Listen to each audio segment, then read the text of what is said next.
दिनै जोंनि नैबे गरायमारि जोंनि बे प्राइमारिनि स्टारिं कमिटि अफिसाव दिनै जोंनि सेंग्राफोरनि जिथु थानाय जायगायाव फैनानै इउपिपिएलनि गुन्दाफ्रा फैनानै जों गासै गारि गंब्रै बुफायनानै थांदों। बिथांमोना जि धरनाव बेबायदि जाथायखौ खालायदों एखे गोख्रोङै सोंखारिथाव नङा। दिनै खावलायगोन जे पुलिस प्रशासनखौ आं खावलायगोन जाहाथे बिथांमोना इमिडियेट जायफोर दिनै बे गारिफोरखौ बुख्रुबफैदों बिथांमोननि नामखौ जों रोखायै जों पुलिसनो गथायखाबाय।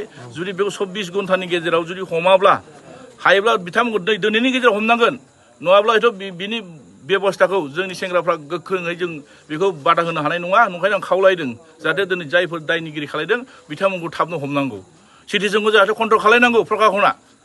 मोरै बिथांमोना हरनि गेजेराव बे 12टायाव फैनानै दिनै पार्किं खालामनानै दोननाय गारिखौ मोरै बुख्रुबफैनो मोनखो अफिसाव? बे बिराद माने दुखुनांथावना जाथाय।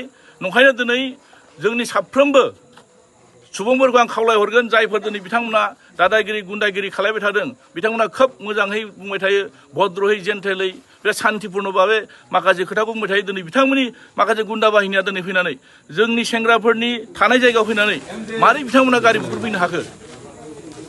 जेराव बिथांमोना दिनै पार्किं खालामनानै दोननाय गारिखौनो बुख्रुबफैदों। बिथांमोननि गुन्दा बाहिनिफ्रा जों स्पष्ट बुंगोन बिथांमोना प्रसेन बसुमतारी, बिपुल बसुमतारी, बे बिरगां दङ, बेनिफ्राय बे राजु ब्रह्म दङ, अरियन दङ आरो बिनय ब्रह्म दङ। जेराव नोङो रमेन बाय कलेजनि बे सासे रमेन दिनै बेयो खेरानि बियो बे साख्रि मावनाय मानसिया दिनै मानो बे इउपिपिएलनि केम्पिं खालायबाय थानो मोनखो बियो? ओंखायनो इमिडियेट बिथांखौबो एक्सन लानांगौ। बिनि साख्रिया मा बेबस्था लायो गभर्नमेन्टखौ लानांगौ, नङाब्ला बिनि सायाव दिनै साफ्रोमबो जुदि बिदि चान्स होबाय थायोब्ला बिनि सायाव जोंबो लिगेलि आयेन भाबै जों बिनि सायाव जों एक्सन लानो गोनां जागोन। ओंखायनो पुलिस प्रशासना इमिडियेट बेखौ हमनांगौ आरो।